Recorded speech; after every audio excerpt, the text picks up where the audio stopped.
akan belajar firman Tuhan tentang kerjakan panggilanmu dalam takut akan Tuhan.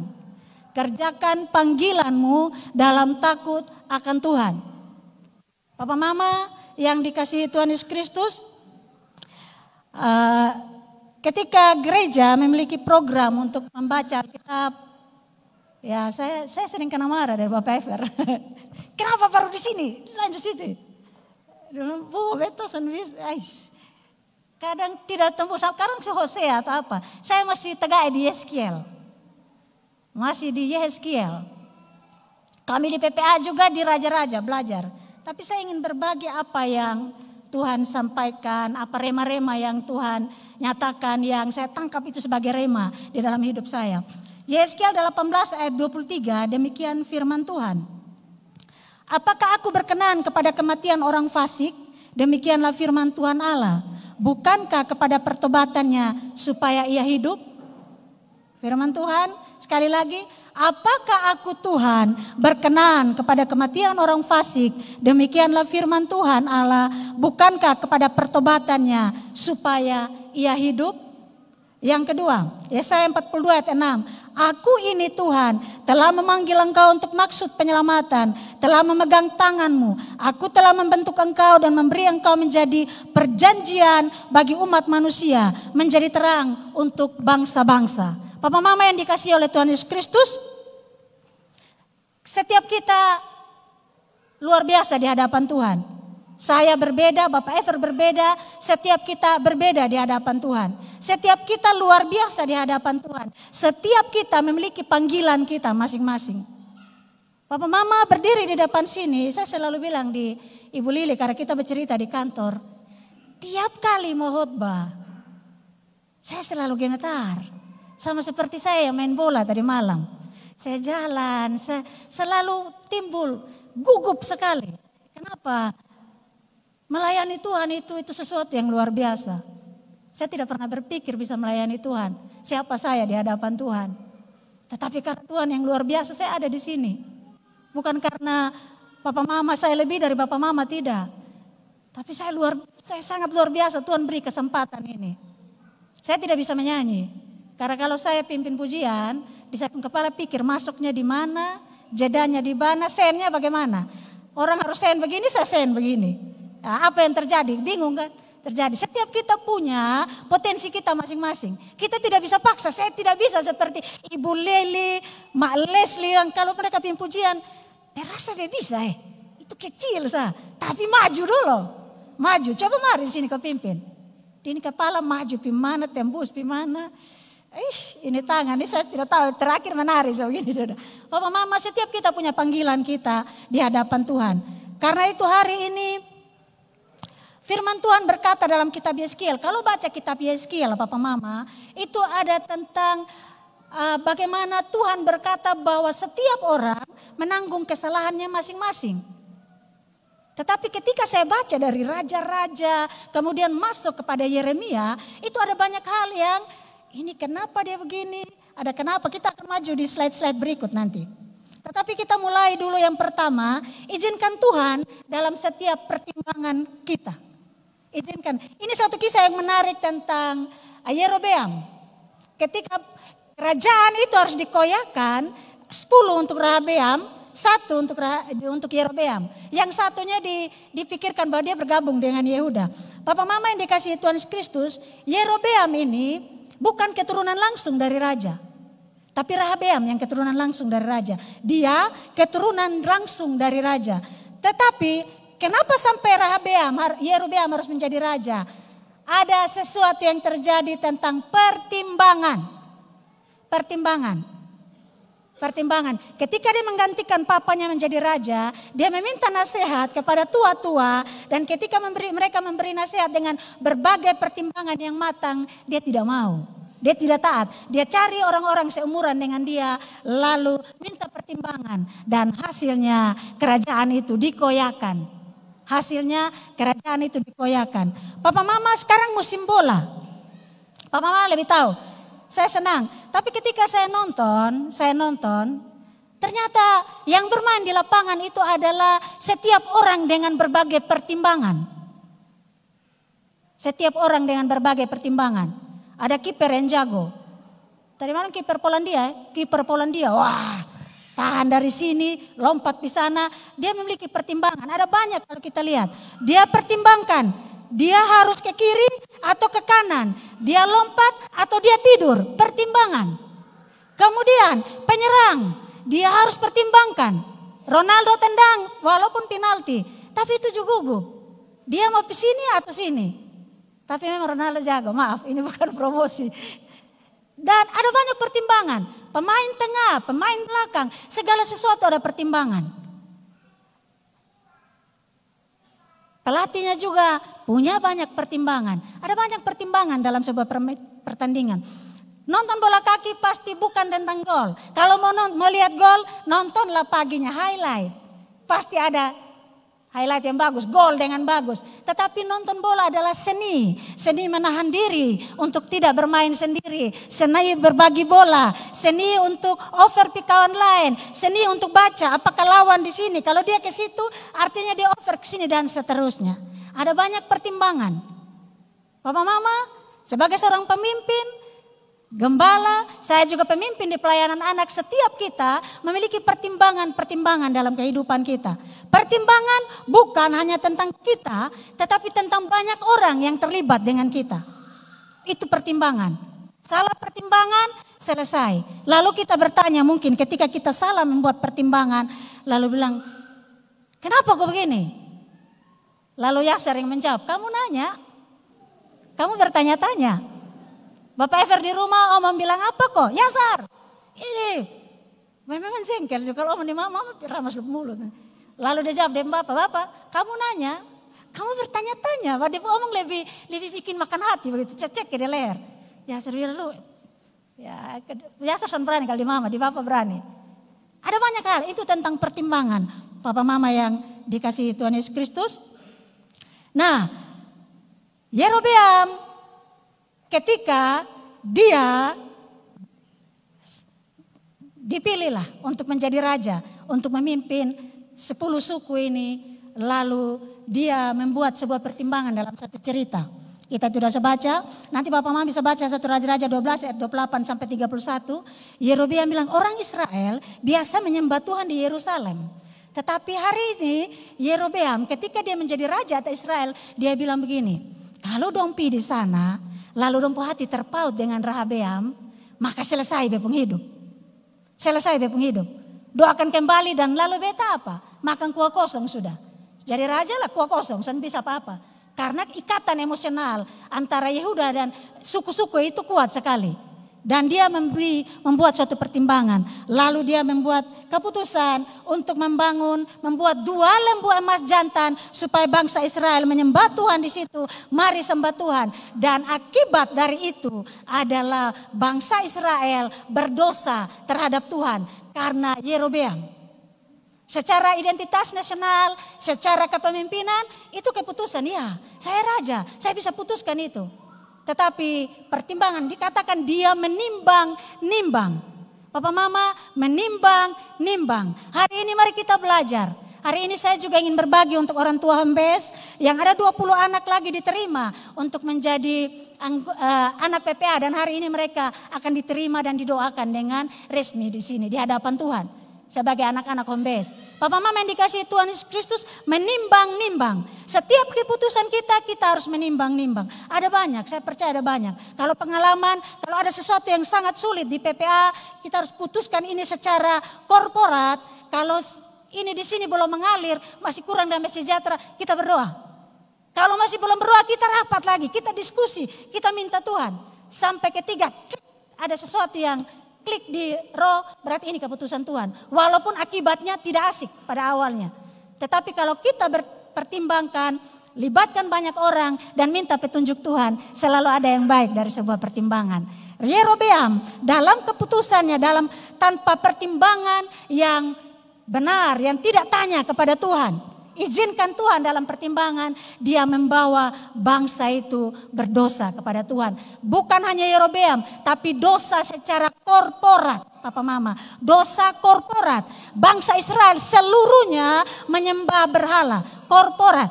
dosa seluruh orang karena seorang Yerobeam. Dan apa akibatnya Papa Mama? 1 Raja-Raja 14 ayat 11 berkata, setiap orang daripada Yerobeam yang mati di kota akan dimakan anjing, dan yang mati di padang akan dimakan burung yang di udara, sebab Tuhan telah mengatakannya. Hati-hati dengan pertimbangan kita yang melibatkan banyak orang dan yang menentang Tuhan kita yang Maha Kuasa. Itu akan menghancurkan, melewatkan seluruh keturunan kita. Bayangkan, yang mati di kota dimakan anjing, yang mati di padang dimakan burung. Dan perkataan itu tidak selesai Papa Mama. Tidak selesai. Itu terus berkelanjutan. Tidak selesai dan terus jadi karena Yerobeam membuat bangsa Israel menyimpang dari Tuhan. Bukankah Tuhan berfirman bahwa jangan membuat bagimu patung yang menyerupai apapun supaya bangsa ini menyembah, karena aku Allah yang cemburu. Apa yang menjadi berhala hari ini? Atau ketika kita menyebabkan orang lain, komunitas saya di PPA berdosa terhadap Tuhan, saya dan keluarga saya, generasi saya akan selesai di hadapan Tuhan. Karena menyebabkan sekian banyak orang berdosa kepada Tuhan. Papa Mama yang dikasihi Tuhan Yesus Kristus, pelajaran bagi kita hari ini, apapun yang kita lakukan, mari minta kepada Tuhan. Tanya kepada Tuhan. Jangan bosan-bosan ada di hadapan Tuhan. Berdoa sesederhana pun doa kita, Tuhan mendengarkan itu. Yang ketiga dikatakan Ahazia anak Ahab memerintah selama 2 tahun di Israel dan melakukan apa yang jahat di mata Tuhan, sama seperti ayahnya dan ibunya dan Yerobeam bin Nebat yang telah mengakibatkan orang Israel berdosa. Papa Mama salah pertimbangan mengakibatkan dia memerintah 2 tahun saja. Kenapa? Karena dosa orang tuanya, dosa Ahab dan Isabel, dosa Yerobeam bin Nebat mengakibatkan dia tidak bertahan ketika dia harus ada dalam posisi yang luar biasa. Papa Mama yang dikasihi Tuhan Yesus Kristus, hari ini kita belajar juga calon anak PPA yang masih kecil. Kenapa kami terima anak dari usia 1 tahun? Semakin dini seorang anak ditangani, semakin baik pertumbuhan karakternya di hadapan Tuhan. Tidak mudah menjadi orang tua. Kemarin kami berdiskusi, memang kita tidak sekolah jadi orang tua. Ini anak yang besar dalam kekerasan di rumah. Mama tidak ada, kalau salah saya pikir cara didik anak itu salah ya pukul. Efran dulu begitu. Awal-awal pikir salah ya pukul saya. Sampai 2010 ketika ada Ibu Bunga Kobung dia bicara itu salah. Tanpa dia sudah kenal saya baru pas bilang, Ibu Ana bagaimana tentang kekerasan anak? Ya kita jawab apa? Oh, ibu sengaja untuk mengecilkan apa yang sudah ibu perbuat kepada anak ibu. Wih, Mama ini sama kayak Tuhan kasih turun dia di sini dan mau menangis, rasa berdosa betul. Efran kecil, beta gigit, ini darah penuh. Beta hanya pikir pulang minta maaf di Efran.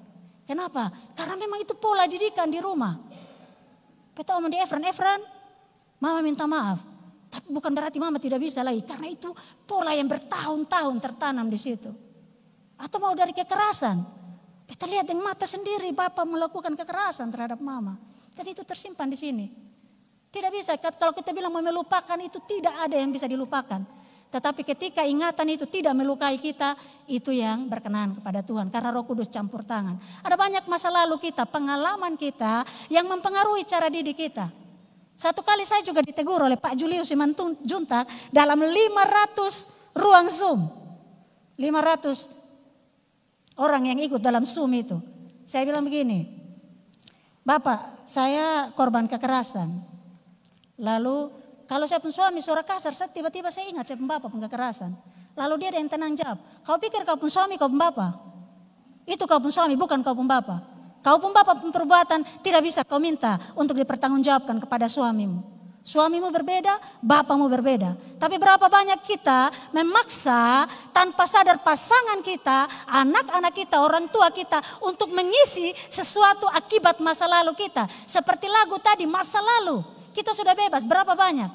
Kita tidak bisa paksa orang-orang di sekeliling kita. Kalau kita mengalami pengelapan, kekerasan, kita tidak bisa paksa orang melakukan hal baik kepada kita untuk menggantikan sesuatu yang dilakukan oleh orang-orang di masa lalu kita. Tetapi yang perlu kita minta Tuhan, Roh Kudus yang menggantikan itu. Tuhan menggantikan sehingga kita bebas dan luar biasa. Karena Bapa kita adalah Tuhan yang sudah melepaskan kita. Hal yang berikut Papa Mama. Yeremia 5 ayat 7 berkata, Bapak-bapak kami berbuat dosa. Mereka tak ada lagi dan kami menanggung kedurjanaan mereka. Bapak-bapak kami berbuat dosa. Mereka tak ada lagi dan kami menanggung kedurjanaan mereka. Papa Mama, 200 tahun setelah dua raja-raja diceritakan tentang pemberontakan bangsa Israel. Kemudian di zaman Yeremia masih dikatakan bahwa mereka berbuat dosa, kami menanggung sampai hari ini. Kelaparan yang luar biasa di zaman Yeremia. Bapak Mama kalau baca Yeremia mengerikan sekali. Saya tidak ingin jadi hamba Tuhan bila perlu seperti Yeremia. Penderitaan yang dialami luar biasa. Tuhan tidak mau tahu. Tuhan bilang kenapa sampai harus orang Yeremia harus rela bila perlu dihancurkan, diremukan karena bangsa Israel yang adalah umat pilihan Tuhan. Mereka mengalami bahkan makanan kami beli. Kami jalan dekat-dekat. Kami segala macam penderitaan mereka alami di zaman Yeremia ini. Karena dosa di masa lalu. Yang dilakukan oleh mereka tidak kenal. Mereka tidak kenal lagi. Tidak tahu siapa itu. Karena generasi saya ke berikut. Mungkin kalau Efran dan Yasar Tuhan izinkan punya keturunan. Apa yang dilakukan oleh generasi pendahulu. Opaka atau Bapak Leonidas Leba yang luar biasa itu. Mereka tidak kenal. Tapi itu mereka rasakan.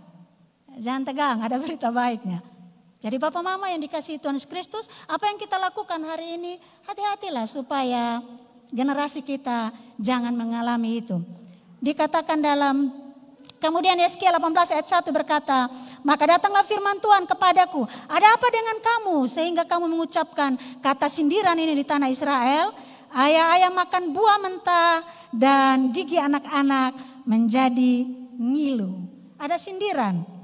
Sindirannya bukan hanya tentang kita. Ini ada rentetan Papa Mama. Segala sesuatu yang terjadi hari ini bukan hanya kebetulan. Pak Joy sempat berkata tentang kronos dan kairos. Kronologi, pelan-pelan jalan lalu sampailah kepada momentumnya kairos itu. Jadi segala sesuatu yang kita alami itu ada sesuatu yang terjadi dari masa-masa yang lalu. Nah Papa Mama yang dikasihi Tuhan Yesus Kristus, ketika dosa yang dilakukan itu sampai di Yeskiel dikatakan, ada apa dengan kamu sehingga kamu mengucapkan kata sindiran ini. Ayah-ayah makan buah mentah tapi gigi anak-anak yang menjadi ngilu. Kita yang makan belimbing wulu, Bapak Mama yang tutup mata. Orang mengidam yang makan mangga, kita yang ngilu di situ. Beta makan mangga, waktu makan mangga asam makan, enak mati, pakai sambal. Tapi yang asam dia pun gigi Bapak Ever ya asam setengah mati dia pun gigi. Saya tidak apa-apa. Karena saya sedang mengidam waktu itu. Nah Papa Mama yang dikasihi Tuhan Yesus Kristus. Tetapi ada berita baik. Pujian tadi berkata bahwa masa lalu tenggelam di belakang. Ada sesuatu yang luar biasa. Mari kita maju ke slide berikut. Tema yang pengajaran yang benar dan terus menerus membawa perkenanan Tuhan. Dalam Yeskiel 18 ayat 4, sungguh semua jiwa aku punya, baik jiwa ayah maupun jiwa anak, aku punya. Dan orang yang berbuat dosa itu yang harus mati. Orang yang berbuat dosa itu yang harus mati. Anak tidak akan turut menanggung kesalahan ayahnya dan ayah tidak akan turut menanggung kesalahan anaknya. Orang benar akan menerima berkat kebenaran dan orang benar akan menerima berkat kebenaran dan orang fasik menerima, dan kefasikan orang fasik akan tertanggung atasnya. Ini dua hal Yeskiel.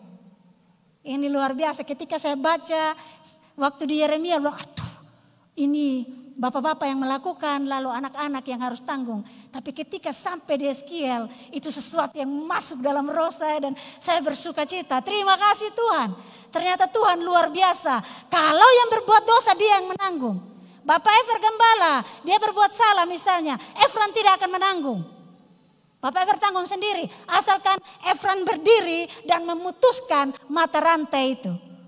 Efran harus katakan dalam nama Yesus, saya putuskan, saya berbeda, saya luar biasa, saya unik, saya pribadi yang luar biasa di hadapan Tuhan. Saya mengucap syukur hari ini. Saya tidak tahu siapa dulu yang menemukan saya ketika saya masih seorang anak SMA. Saya lupa siapa yang menemukan, ajak di persekutuan doa. Dan saya harus berterima kasih untuk orang itu. Saya bersyukur untuk kakak-kakak rohani yang tetap setia. Dia orang yang punya pemberontak yang luar biasa. Orang yang mengalami kekerasan itu dia akan memberontak, Papa Mama. Dia akan berontak. Saya tahu pasti itu ketika saya doa kelepasan di tahun 99, saya tahu pasti itu. Saya tidak tahu itu roh yang luar biasa. Mereka bilang, Kak Mariana ini taekwondo? Tidak. Tapi saya suka nonton Jet Li. Karena dia pemukulan itu isi. Dan ketika pelepasan itu, Papa Mama saya memukul banyak laki-laki. Ketika perempuan mendekat tidak apa-apa. Tapi laki-laki dan akhirnya tim dari Malaysia waktu itu dan Pak Bram. Mereka bilang dia bermasalah dengan laki-laki. Mereka pikir pacar, saya tidak ada pacar. Akhirnya dikonseling, didoakan. Kepahitan itu ketika dikeluarkan dia luar biasa. Dan saya bersyukur Tuhan mengirim orang-orang itu dalam hidup saya. Saya bersyukur hari ini. Saya sangat bersyukur betapa kebaikan Tuhan luar biasa. Saya bersyukur ada Efran dan Yasar. Mereka berdua menolong. Tanggal 28 Desember saya ingat. Di depan jenazah mama waktu itu. Saya ribut dengan Efran. Kita dua bakal lari parah tanggal 24. Tanggal 25 saya cium dia di sini. Tapi Efran belum pernah bantah saya yang luar biasa begitu. Waktu tanggal 28 dia datang. Dia peluk saya. Dia bilang, Mama minta maaf. Mama salah di Mama. Dia berkata-kata salah Mama. Siapa yang suruh lu Bapak? Kok tidak? Beta mau sendiri. Sebenarnya dari Mama, tapi beta mau Mama tenang dulu. Dan itu luar biasa Bapak Mama. Itu sangat menyenangkan, itu menguatkan. Kurang keras apa, kurang kasar apa beta dengan Efran. Sangat kasar, sangat keras. Tetapi anugerah Tuhan yang luar biasa. Kita tidak pernah sekolah jadi orang tua. Bapak Mama orang tua baru HMS, kita tidak pernah sekolah jadi orang tua. Tetapi minta Tuhan untuk menolong kita supaya dalam perjalanan kita, dalam kronologi itu Tuhan menolong kita supaya kita bisa mendidik anak-anak kita sesuai dengan apa yang Tuhan mau, yang berkenan kepada Tuhan. Putuskan segala sesuatu dari hidup mereka.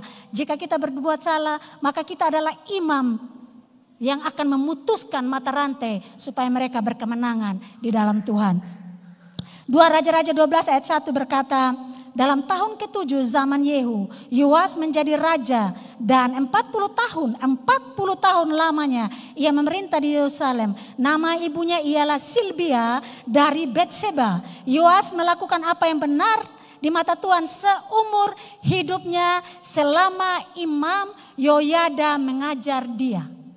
Selama Imam Yoyada. Papa Mama, bangsa Yehuda mereka selalu setia kepada Tuhan. Israel karena keturunan Yerobeam selalu menyimpang. Tetapi dalam suatu masa ketika mereka membangun persahabatan untuk kepentingan keamanan negara, terjadi kawin-mawin, anak dari Ahab, Atalia menikah dengan orang-orang Yahudi. Setelah itu kekacauan terjadi di Yehuda. Orang mulai menyimpang, persahabatan yang salah, perkawinan yang tujuannya mengokohkan kerajaan tetapi membawa dampak yang tidak benar di hadapan Tuhan. Pergaulan yang buruk merusak kebiasaan yang baik. Kebiasaan yang baik dirusak ketika kita tetap bertahan di dalam suatu pergaulan yang buruk. Papa Mama yang dikasihi Tuhan Yesus Kristus, dalam cerita ini Papa Mama ada seorang anak, papanya boleh satu keturunan yang melakukan hal yang tidak benar di hadapan Tuhan. Tetapi ibunya bukan mereka. Ibunya orang yang lain. Ibunya dikatakan Yoas, ibu dari Yoas. Ibunya ialah Silbia. Papa Mama yang dikasihi Tuhan Kristus. Ketika WBI, Ibu Dewi mengupas dengan sangat luar biasa.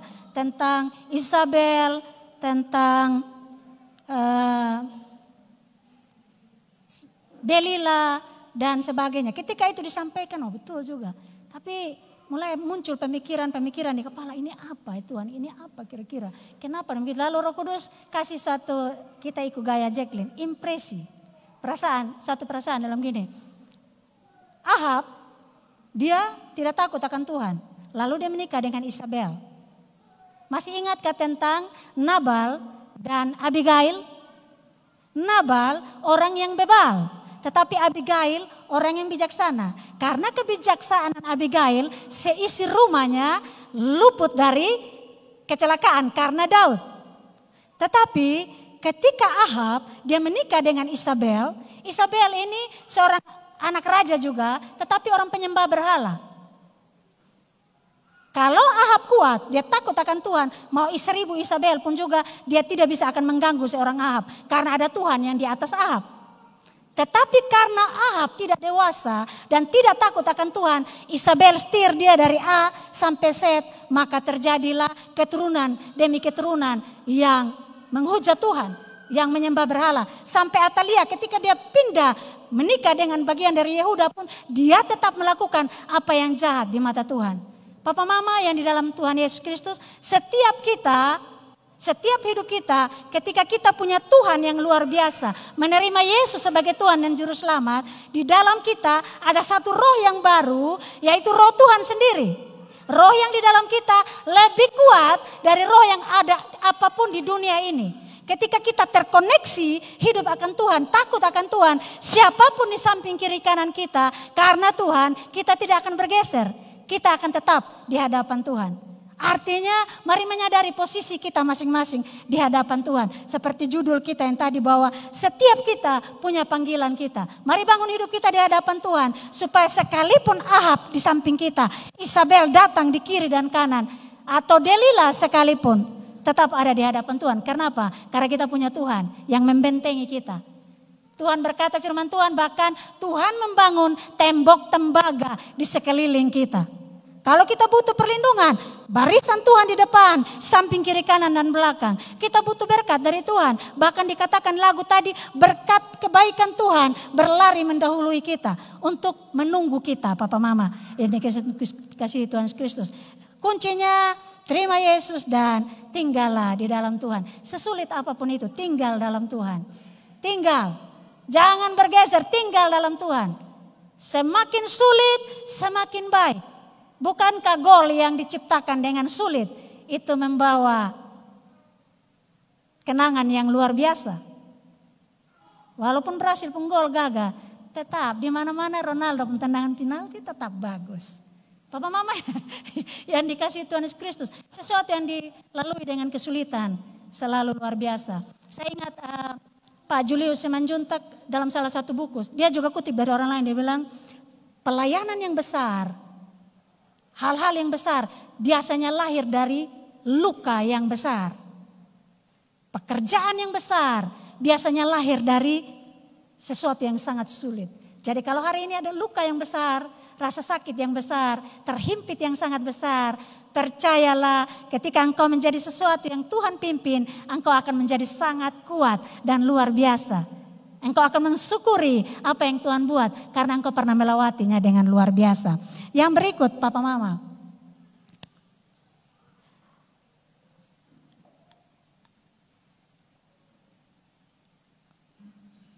Ya, Roma 10 ayat 13 sampai 15, saya ingin membaca ini. Roma 10. Saya temukan ayat ini di Maku. Oh ya, terima kasih Bapak Martin, luar biasa di Maku. Kami bersuka cita ada di sana.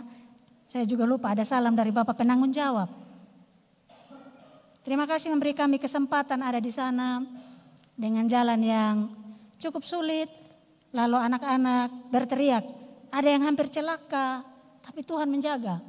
Jalannya tidak mudah Pak Mama, sulit betul. Tapi setelah kesulitan itu, kami menemukan pemandangan yang bagus sekali. Awalnya kami putuskan untuk pergi ke Fatulan untuk mengejar awan. Tetapi kami tidak perlu ke sana karena kami temukan di satu posisi awannya sangat bagus. Bahkan Fatulan terpampang jelas di depan kami. Dari kesulitan kami mendapatkan pemandangan yang luar biasa. Anak-anak bilang, wah Ma terlalu mengerikan. Di atas gunung kami dengar teriakan yang luar biasa. Wow, wow. Karena jalannya itu harus yang betul-betul kasar. Sampai di atas ke mana? Ini mana pun gara-gara. Ini kalau protes mati. Mana? Sini kau tempi mana? Le mana? Karena, ini terlalu ngeri mantap enak. Nanti kau tempi gila mai. Jam bosan bawa kita. Ya kita siap. Mari di yang Roma 10. Roma 10 ayat 13. Saya baca sedikit untuk kita. Demikian firman Tuhan. Sebab barang siapa yang berseru kepada nama Tuhan akan diselamatkan. Tetapi bagaimana mereka dapat berseru kepadanya jika mereka tidak percaya kepada Dia? Bagaimana mereka dapat percaya kepada Dia jika mereka tidak mendengar tentang Dia? Bagaimana mereka mendengar tentang Dia jika tidak ada yang memberitakannya? Dan bagaimana mereka dapat memberitakannya jika mereka tidak diutus? Seperti ada tertulis, betapa indahnya kedatangan mereka yang membawa kabar baik. Papa Mama yang dikasihi Tuhan Yesus Kristus, kita adalah pembawa kabar baik. Ada banyak orang yang sedang menderita hari ini. Ada banyak orang yang sedang terluka hari ini. Ada banyak orang yang sedang mengalami rasanya mau lepas sudah. Saya tidak sanggup lagi. Tidak sanggup. Ada satu ibu yang bersaksi, dia bilang, saya juga tidak sanggup lagi. Saya tidak sanggup lagi. Saya sakit dan anak 7 orang atau 6 orang. Saya dengar cerita, tapi saya selalu mengalami kekerasan. Saya tidak sanggup lagi di rumah. Tidak bisa. Tetapi ketika engkau datang dengan doa yang sederhana, di punggungnya memeluk dia, itu membawa sedikit gambaran kecerahan di wajahnya. Ada banyak orang yang sedang menderita hari ini Papa Mama. Kenapa? Karena mereka tidak mengenal Kristus. Tidak ada dalam Tuhan. Siapakah yang harus membawa kabar baik ini? Saya dan saudara. Bagaimana mereka mengalami kelepasan jika saya dan saudara tidak pergi untuk mereka? Kita harus pergi untuk mereka. Sekecil apapun yang kita lakukan, kita harus, saya selalu bilang, saya mengucap syukur kepada Tuhan. Bahkan saya memberi penghormatan kepada hamba-hamba Tuhan yang ada di tempat yang jauh. Mereka datang melayani tidak mudah Bapak Mama. Contoh di Maku, saya kan tidak dengar kabar, jadi saya pergi dengan haken yang ujung tajam kawan. Lalu jalan, tiap kali berdiri saya maju mundur begini. Saya berdiri di atas mindur, Tuhan. Sekarang saya tidak mungkin pakai sepatu kets, serasa ke mana kok. Berdiri. Lalu saya lihat satu-satu para hamba majelis datang, dan sendal swallow. Kenapa? Jauh sekali Papa Mama. Jalan, mereka datang harus jauh sekali. Air yang harus diambil jauh sekali. Jadi kalau ada air di rumah, anak-anak keran kasih hidup, tolong ingat kasih mati. Ada orang di luar sana susah air. Ada orang di luar sana, jadi tolong kesopan anak-anak dong. Sopan memang. Air ini meluap sampai mana-mana. Sekalian menyindir juga orang di rumah. Ya, seperti itu. Ya Bapak Mama susah. Saya memberi penghormatan kalau ada orang tua, ada hamba-hamba Tuhan yang tinggal di desa-desa yang jauh. Hamba Tuhan di GBI ini Bapak Mama tidak digaji Bapak Mama yang di desa. Tapi kesetiaan mereka melayani Tuhan. Dan hari ini di hadapan Tuhan saya memberi hormat kepada mereka. Memberi hormat. Betapa luar biasanya mereka. Kami pergi ke desa. Kalau di kita rumah kita tidur di tempat tidur kita. Tapi kalau kita di desa, mereka bergeser dari tempat tidur mereka. Dan memberi kita kesempatan, kasih tempat tidur yang terbaik milik mereka. Kita tidur di situ. Mereka buka tikar dan tidur di tanah. Betapa luar biasanya. Hamba-hamba Tuhan di desa. Kita perlu belajar dari mereka. Kesetiaan mereka untuk melayani Tuhan. Kita perlu belajar. Kita yang di kota yang mau pergi kamar mandi, kalau bisa kita pakai motor. Jadi kalau datang gereja masih banyak pertimbangan. Sana ada motor, mana ojek sana ada. Bertobat sudah. Kalau bisa jalan kaki baik. Kalau kuat jalan kaki, pergilah pesiar ke Puncak Sunu. PF bilang, wah Kak Ana, ternyata naik itu Puncak Sunu, napas tengah mati. Kurang jalan kaki Kakak, nah telah banyak di muka laptop. Nah kita perlu jalan-jalan ya Papa Mama. Yang berikut. Hal yang perlu kita pelajari. Hampir selesai Bapak Ever. Mari kita belajar dari kehidupan seorang Yonadab bin Rekab. Yonadab bin Rekab, saya lihat jam. Saya agak gugup oleh Bapak Ever.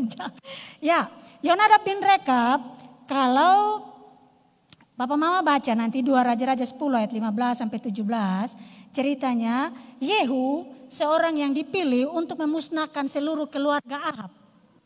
Musnahkan seluruhnya. Dia bukan keturunan raja. Ketika dia jadi raja dia bukan keturunan raja. Musnahkan seluruhnya. Lalu di dalam catatan itu dia ketemu dengan Yonadab bin Rekab. Lalu dalam gini. Apakah hatimu jujur denganku? Apakah hatimu jujur? Lalu Yonadab bilang jujur.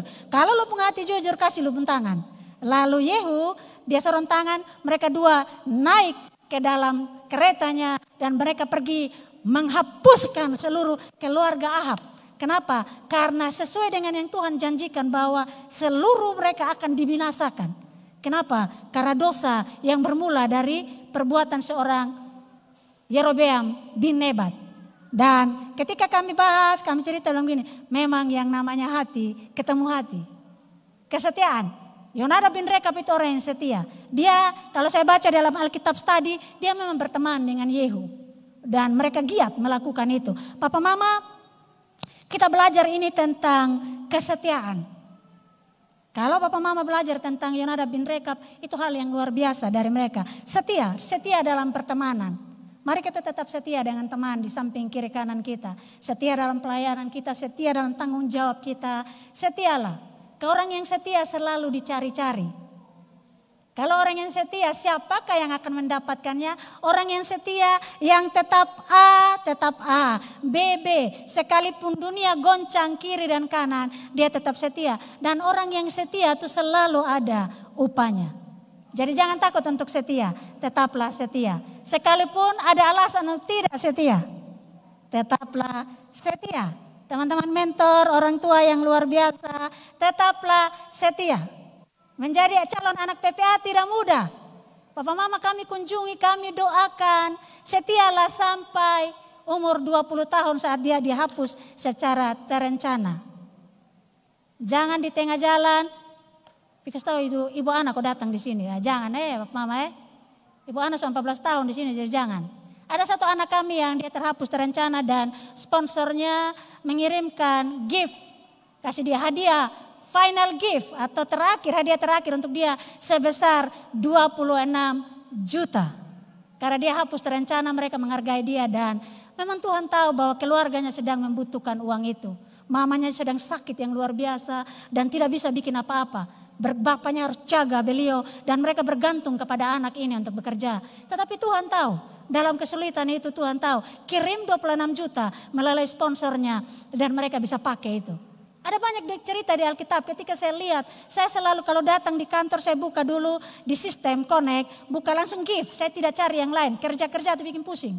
Buka gift, lihat, wah ada lagi yang dapat 4 juta, ada yang 3 juta, 2 juta.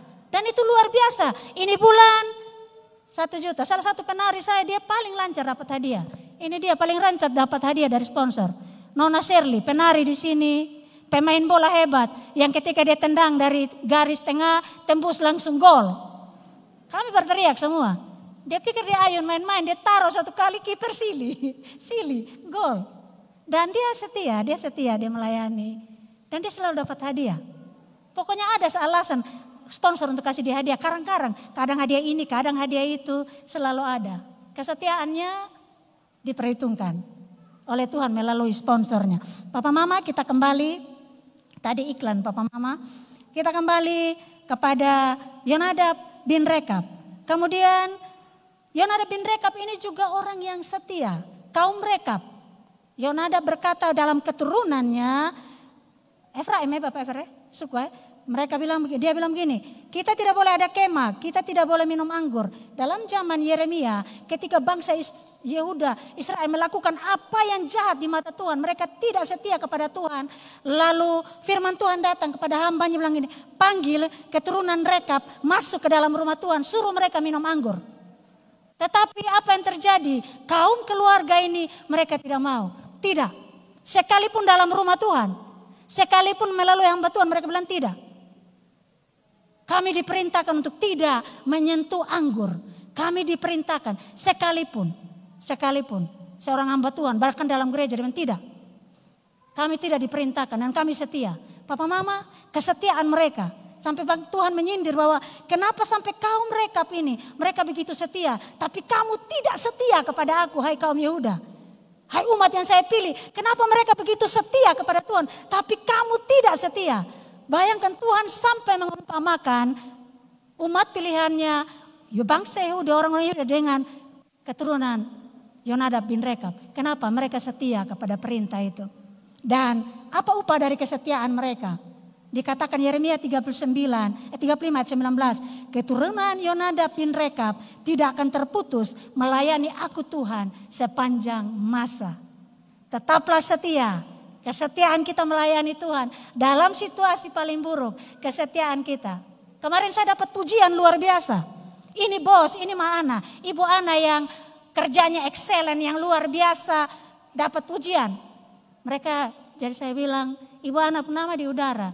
Tahukah siapa yang kerja di belakang layar? Konsumsinya luar biasa. Tahukah siapa yang berdarah-darah di dapur? Ibu Ika pergi foto-foto, ada orang yang berdarah-darah di dapur. Kerja tidak tidur. Lalu ruangan-ruangan, woi meja ditata-tata. Ibu Ana pun nama. Karena dia koordinator. Tapi yang bikin siapa? Mentor semua. Yang pasang-pasang, woi lengkap. Mereka mau apa? Kami gesit sekali. Kenapa? Ini tim. Saya bilang di sana, kami tidak kerja sendiri.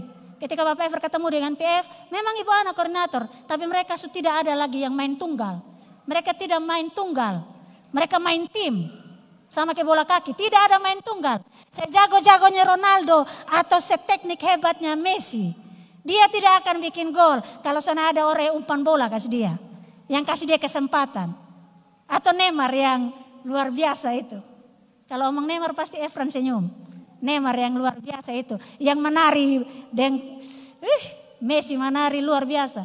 Mau sehebat mereka tidak bisa Papa Mama. Tapi karena tim. Dan dalam jemaat ini kita juga main tim. Tidak bisa sendiri.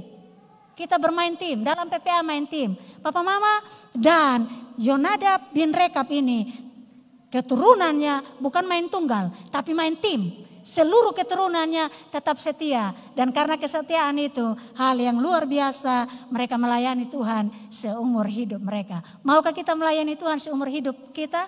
Mari setia kepada setiap yang diberitakan. Setiap perintah orang tua kita, setiap firman Tuhan tetaplah yang setia. Dan yang terakhir kita belajar tentang kebaikan. Memeliharamu dari krisis. Kemarin Ibu Vivi sempat singgung. Papa Mama, kalau kita dengar di mana-mana tahun 2023 krisis besar-besaran. Ketika Argentina pertama kala semua orang bersyukur seperti ini. Kenapa kok mereka tidak begitu? Ternyata karena negara mereka krisis. Semakin cepat mereka pulang, semakin kecil anggaran yang dipakai. Yang seperti itu. Ada negara-negara yang sedang bangkrut hari ini. Di Kupang, teman Darius Bedadaton. Dia ketua ombudsman, kita kawan dulu kerja LSM. Dia ada postingan, dia bilang begini, antrian minyak tanah sudah teringat sama seperti zaman G30S PKI. Tahun 65 orang antri untuk dapatkan sesuatu. Tangki lalu orang berjejer luar biasa. Ketakutan akan krisis ini merajalela di mana-mana. Halaman-halaman Mama Tamono bilang mereka tidak tanam, saya tanam. Kemarin kalau nonton di TikTok rame, gubernur marah. Kadis pertanian. Lalu dia telepon marah-marah. Bupati saya juga marah. Saya jengkel. Tidak boleh begitu juga. Tapi marah-marah. Kenapa? Karena akan krisis ke depan. Artinya semua tanam. Kau bilang ini 2.000 hektar ini 200 ini mah. Woi omong. Woi. Pakai kayak saya pun gaya. Mengkerut kalau marah nih. Ini seberat nih. Papa Mama. Artinya antisipasi untuk krisis ini luar biasa. Jangan boros-boros. Tahan diri. Tokopedia, Shopee. Stop saya Bapak Ever. Paling ahli belanja online beliau. Kalau beta sudah mengerti bikin repot. Lebih BP langsung di RB buka baru lalu terima daripada online. Bagus-bagus lebih gaya. Pakai molto sesuai bagus. Yang seperti itu. RB online, beta mau RB online langsung. Shopee menarik. Sansak di rumah ini ada sansak angin yang tiap hari boom, bang, tiap hari pukul tendang sana. Online, dia datang, ini apa? Online, harga berapa? Tanya mama toh, yang seperti itu. Karena 2023 nih. Lalu datang perangkap tikus, ini apa? Supaya, kenapa bikin repot yang begini-begini nih ayo. Ini online mati. Daripada bikin repot, beli racun tikus, taruh, tikus semua hilang, mati.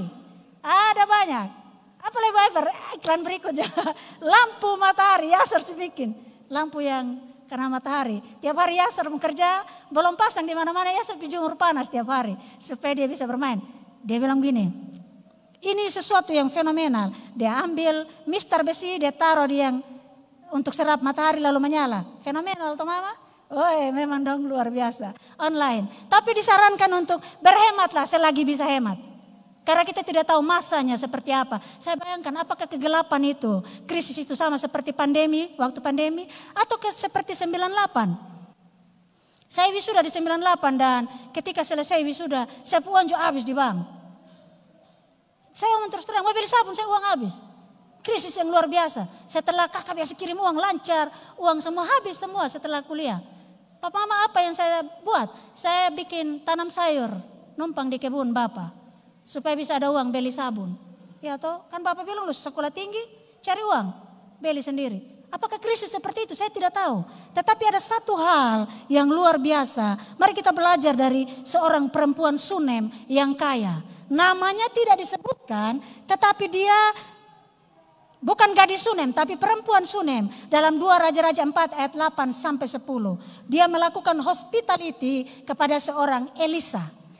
Ketika dia mendengar hamba Tuhan ini, dia bilang dia undang makan Nabi Tuhan yang punya 2 roh dari Elia ini. Setelah undang makan dia bilang kita bikin kamar supaya dia datang dia tidur.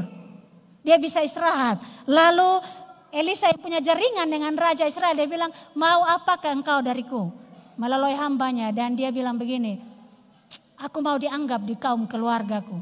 Kemudian Tuhan buka rahimnya dan dia punya anak. Tapi kemudian kan anaknya mati. Saya tidak minta anak, tuh kenapa Bapak janji saya harapan palsu? PHP terlalu ya. Beta senang-senang baru ini PHP Bapak anak mati. Tetapi kemudian anaknya dihidupkan oleh seorang Elisa. Tapi mungkin bukan itu konsentrasinya. Tapi ada satu hal menarik yang rema itu ketika tentang krisis ini Tuhan bicara dalam roh saya bahwa ketika terjadi kelaparan yang luar biasa, Elisa berkata kepada perempuan Sunem itu, pergilah, mengungsilah dari tempat ini karena akan ada kelaparan yang luar biasa. Dan dia pergi ke tanah Filistin 7 tahun lamanya. Papa mama yang dikasihi Tuhan Yesus Kristus, mungkin cara Tuhan melepaskan kita dari sebuah krisis bukan tentang makanan yang Tuhan siapkan, yang dibawa datang ke tempat kita.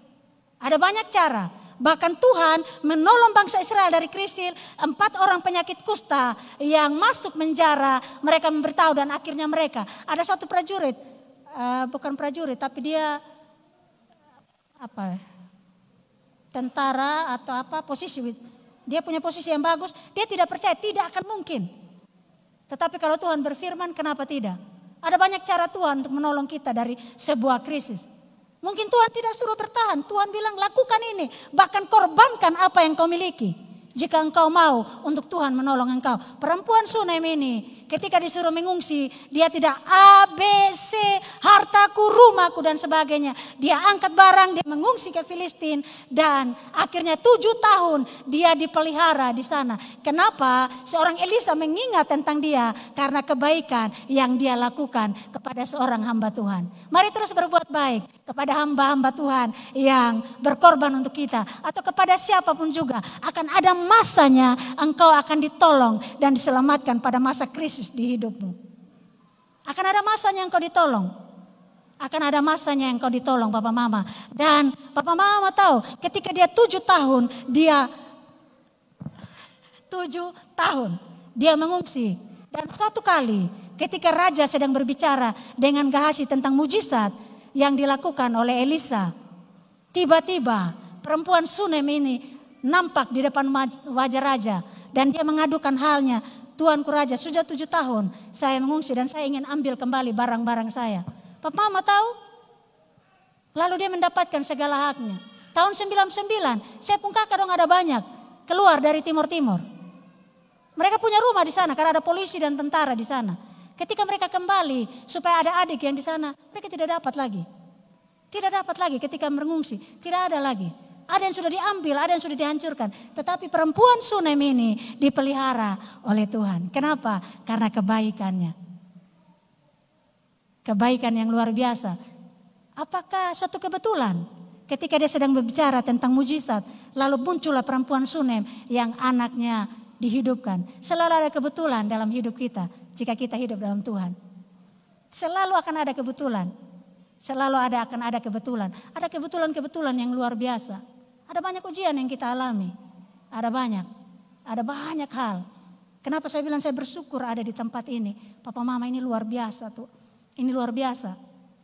Di balik kelemahan saya melakukan kekerasan untuk Efran di masa yang lalu. Tapi Efran terlalu berharga. Efran terlalu berharga. Terlalu berharga. Rasanya kalau ada Efran sana enak. Dan saya berdoa kalau dia kuliah di Kupang. Minimal mama bisa travel langsung di sana. Kalau di Jawa ini kan tiket mahal. Efran mau kuliah di mana? Di Kupang sama mama. Kalau Yasar ini mau mana sama. Papa mama Efran di pesta jam 9 betelpon. Efran, di mana? Pulang sudah. Kalau ada Efran rasa ke dunia sepi begitu. Maksudnya ini luar biasa, itu berkat. Di balik kelemahan-kelemahan, tapi ini berkat luar biasa untuk saya. Setiap kita punya hadiah luar biasa. Ada kakak Hedi di sini yang luar biasa. Saya tahu dia pun sakit yang luar biasa. Tapi hari ini dia ada di sini. Mungkin memang ada dokter, memang ada obat. Tapi kalau bukan Tuhan, siapa yang bisa? Setiap kita, kesetiaan kita, kebaikan kita akan diperhitungkan Tuhan. Amin untuk firman Tuhan, Tuhan memberkati kita. Mari teman-teman